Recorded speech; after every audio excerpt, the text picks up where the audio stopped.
course, it's some good environments now when we win games and people are performing very well. But I mean, we are quite humble where we are and make sure we try to keep it even if we lose. But of course, you always have a little bit extra when you win the first game, and especially when we play some good football and score some nice goals. So really nice to win the first game. We had a good preseason, and you really want to have that first win after that. And now we got it with a good performance, so it was a good game. And is there any new team news coming into the game this weekend? Ella Morris will be probably back in the squad, and then it's a question mark with Luana. So we're gonna check her on Saturday. She have a small issue, but perhaps she's in the squad. But otherwise, she will start over this game. And you finished one place above Aston Villa last season. Is facing a team sort of with similar ambitions to you this season, so early in the season, especially going away from home, how important is that for you to build that confidence both within the squad and show the rest of the league what you're about this season? I think last season, when you looked at the season before that, Aston Villa was on the 5th place, and that was one of the teams we thought, like, can we beat them and be on the top half of the table, and we did that because they were we won against them quite early. And this year they have invested a lot in a new coach and everything, so I think they had a good performance against Chelsea even if they lost. So I think they are one of those teams we're going to compete against and make sure we try to finish higher in the table. And I feel like it's going to be tricky because they're a home stadium, the big stadium, and it's going to be a tough game. But we also come with really good self-confidence, and so I think we have a good chance to do a good game, and winning or losing, we're going to make sure we take steps. And finally from me, Aston Villa announced over the summer, obviously, Villa Park would become their main stadium. How do you look at more and more clubs in the WSL moving to their main ground, and do you think it's a really big positive for the league moving forward? Yeah, I think if you get more games on the big stadiums with the great facilities, that's a good step. But we also need to make sure we fill them with the fans and everything. So we need to make sure we do both ways there. I feel like we had some really good experience at Tottenham Hotspur Stadium last season with a lot of fans as well.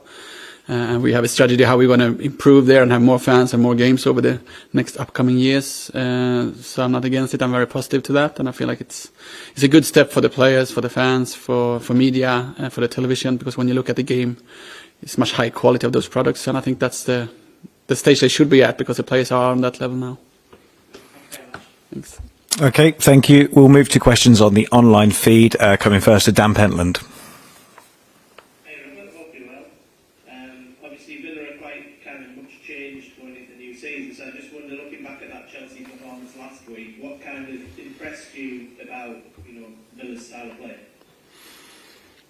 First of all, they have some really good players also on the bench. I mean, they did a few changes in half-time and a few changes tactically as well, which show that they have different players that they can use in different positions.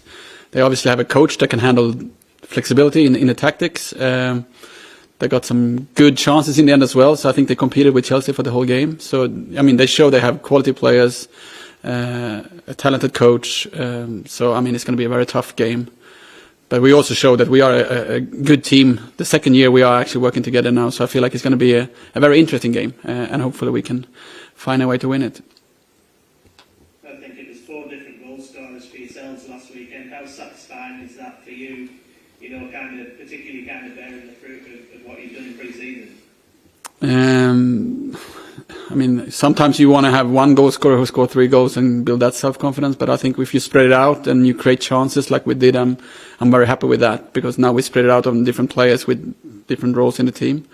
But the main thing was that we created so many chances. I mean, we missed a few as well, but last season we perhaps didn't create so many goal chances when we were playing at Brisbane Road, but this time we created, in different ways as well. So I think it's that's what I'm looking at, and I feel like if we can create those chances every game, we're going to score even more goals. So I'm very pleased with the attacking football in the game. Brilliant. Thanks, Robert. Best of luck the weekend. Thank you. Cheers. Thanks, Dan. We'll go to Tom. Thanks, Kurt. Good afternoon, Robert. Just curious, psychologically, when you've had such a positive start, how does that help you? How much does it help you? But also, B, how do you keep the players sort of grounded, for the second game, given that you had such a high in the opening fixture? I think we've been the whole preseason on this game. it's quite interesting to see the squad because they are absolutely happy that we win, but the feedback and when we go through the games, they are not happy in that room. They're actually quite critical of what we can improve and how we're going to improve it. I have some of the players who didn't start this game that really show in training and everything that they want to play more. So even if we are happy, we're not really just sitting there and laughing all the time. We actually try to make sure how can we be even better, because we also know that some games will be really tricky and we're going to lose games as well, and how can we handle that and so on. So we're very much focusing on how to improve instead of just being happy that we won. And if we lose a game, we're going to try to do the same, even if the emotions going to take over as well, of course. But the main thing is like players like Drew Spence, for example. They are just winners that want to improve small details in the game. So when you ask her a question, she's not happy. She just want to show details on how we can improve in the press, in how we're going to build up and so on. So we try to make sure we have that culture and create that culture, because that's the way to bridge the gap and actually go for the win in the future. How pleasing is it for you as the coach to see that mindset within your players? In one way, I just love it so much because it gives me so much energy. On another way, it's also give me a lot of talks, I need to be a very good leader to make sure they don't become too, focused on the bad stuff in the games and so on. So it pushes my leadership to make sure I can have a good balance. But this is what I'm driving the group for. We want to make sure we always improve and try to be better. So I'm very pleased to see the group doing it now. Some coaches might just coach the players to do it, but it's actually the group that drive the group right now, and I'm very pleased with that. Thank you, Robert. Good luck. Cheers. We'll go to Adam. Just to follow up on the team news, how's Amanda Nilden doing? I saw she ended up with that black eye after the game. Yeah, I think her black eye is even more black now, but she's, we secured her the first days to make sure everything was settled, but she trained well and she's taking part of every part of the session, so she's fine. She's a warrior, so it's good.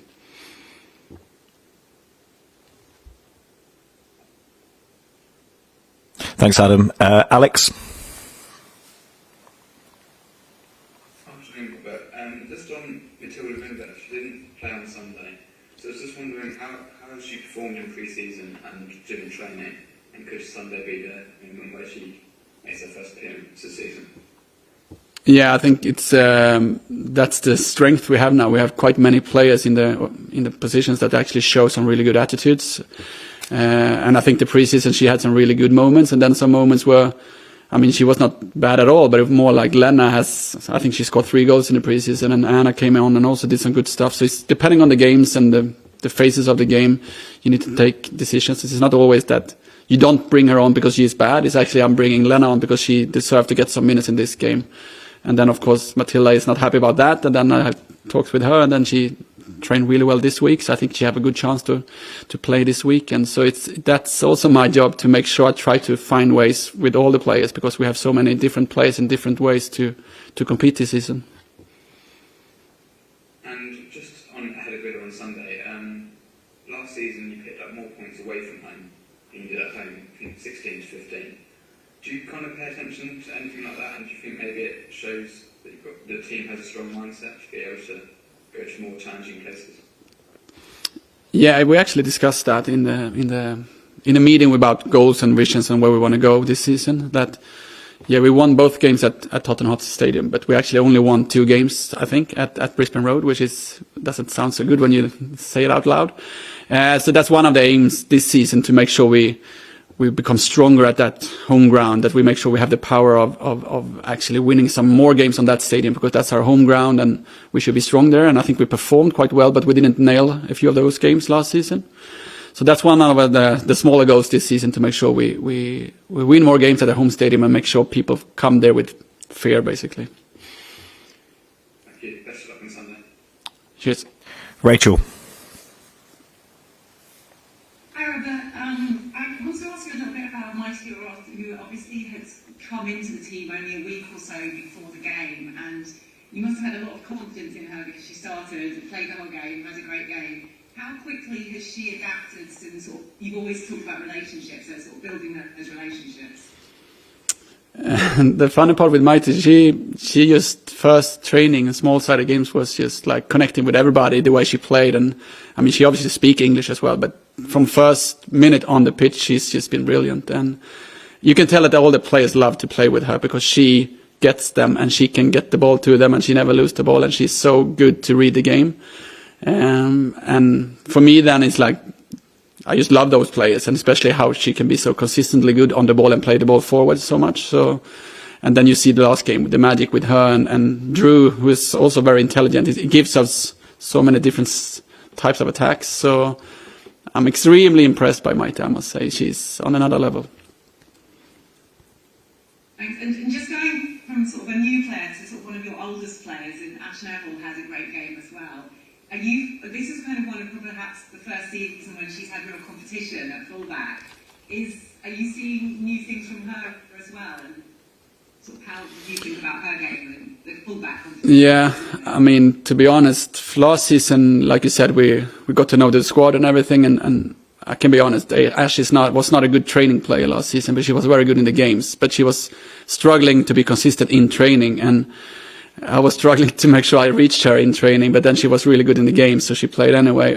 This season she have trained so well, and she have taken the competition with other fullbacks in a certain way, and that shows that you don't need to be 19 to develop. It shows that you can also be in her age to develop. And I mean, she didn't take any step wrong in this game, and she was, out of possession, in a possession. So, and she's been that the whole preseason. She scored a few goals that we were not allowed to talk about, but she's been great in preseason as well. So no, she's shining and she looks so fit and she looks so present, and finally she trained well as well. So I'm happy for that.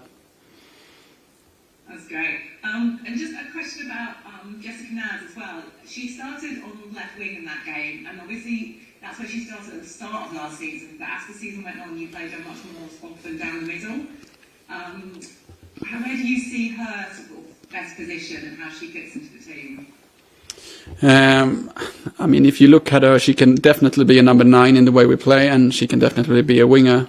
But then you look at the 9 role with Bethany England and Martha Thomas, then you realize that if she's also going to compete there, then you have even bigger problem for me to find ways there. So right now she's perfect in the left wing. She can be right wing, but she's mainly competing for the wingers. And then we have Bethany and Martha who compete for the 9. But on the other hand, it could be parts of the game or whatever that we need her pace as a 9 that we might use her, but she train and play as a winger right now. Thanks. And just again, sort of speaking about all of that forward line, all of them seem to press really well in this game. Is that something that you've been pleased with, sort of progress around this summer? You spoke about high press? No, yeah. Yeah, sorry. So the main thing last season, we tried to do it in the beginning of the season, and we were not really fit enough to do it. And then against Manchester City and some of the games, we were kind of destroyed when we did it. So we had to take a few steps back before we could do that process. And this pre-season, we have worked quite much on the fitness level and actually press triggers and how we can be braver in the high press. And like you see this game, we were not perfect in the first half, but in the second half, we looked really more sharp. On the other hand, the first 2 goals is from pressing them to mistakes where we win it and do the counterattacks, and that's also part of their identity. We don't want to just have the ball and have the possession. We also want to be these quick attacking teams when we win the ball, and I feel like we have that now, and I feel like Haley and Jess for this game was really, really good in the intensity when they press, and they're also really strong when they win the ball. So yeah, we work on it, and we're going to be even better in the future. Thank you. Emily, BBC Radio London. Robert, how are you? I'm fine, thank you. Good. Forgive me, I've come onto this call late, so forgive me if this question's already been asked, but I'm just wondering about Villa, and I feel like they're a bit like a butterfly. That last year they're in their caterpillar stage, and then this year seems to have blossomed or looked like they blossomed in that Chelsea game. Is that credit to their new manager? I mean, both the manager and the players they've had and the new players and whoever signed the players, I feel like Aston Villa is a team that probably will be a top 6 team and compete up there. You definitely have the personnel for that. I don't know the manager so well, but you can definitely see that they have a flexibility how they play. You can see an identity how they want to play. So, I mean, and he has done a great job in Germany and the Netherlands before that. So, of course, he's a good coach. But it's only 1 game in as well, so it's really hard to assess somebody. But you can tell that they have some really interesting players and a certain style, so it's going to be an interesting game on Sunday. Thank you, best of luck. Cheers. Thank you. Chris? Hello, Robert. Just going back to where you play the home games, I just wondered what the long-term targeted. Of course, 3 games will be played at the Tottenham Hotspur Stadium this season. But going into the future, many years down the line, do you think that the Spurs women will ever have their own stadium perhaps? Would you like to see that happen? Yeah, I mean, we'll have looked into different scenarios, and one thing is clear, that we like Brisbane Rona where we play right now, but it's also not the future stadium in the long end. Tottenham Hotspur Stadium is probably the best stadium in the world. So if you ask me if I want to play there in the future, in front of 60,000 people, so absolutely. But then it's more like, how quickly can we go to a full stadium, or do we need a hybrid stadium which is bigger and better than Brisbane Road and whatever? I know that we have a long-term project working with that, the process for this, how many games should we have at Tottenham Hotspur Stadium, what's the next step and everything. And I'm glad I'm not running that project, because I'm a manager, not that kind of type of, but I also know the people that running that project is very competent people that have a plan for it. So I trust them that they have a really good, step by step to take us to a bigger stadium, and hopefully Tottenham Hotspur Stadium with all the fans, and, that the women's football can fill these stadiums. But, it's still a very early stage, so we need to wait and see where this project is going, and if it's Tottenham Hotspur Stadium or anything else. Robert, last week, Andy Postecoglou said that he is not a fan of social media. I know he's a lot older than you, but you've got social media accounts on Instagram and X, actively posting. What are the positives for you on social media, and have you had any negatives? Yeah, I have negatives. Every week it will be probably most opponent fans that write stuff. But the main thing for me is to try to use it a little bit, because I feel like it's a good way for me to know what's going on. Because I feel like sometimes it's actually good to know what's going on. In another way, it's also when we grow now, it's going to be very hard to be on social media, because it's a lot of people using that platform to be rude instead of, respectful. It's a lot easier to be rude on social media than in life, so you shouldn't take it too long. But I'm using it because I feel like it's still a part of my life, where I have friends and family and Swedish people following me, and I kind of want to show them my life here, because I feel like it's a give and take, right? But more and more stuff going on there, so perhaps I go the Ange way in the end and close it down. But right now I can read those lines and make sure I'm not taking it too much personally, to be fair. But it's not always the best place to be.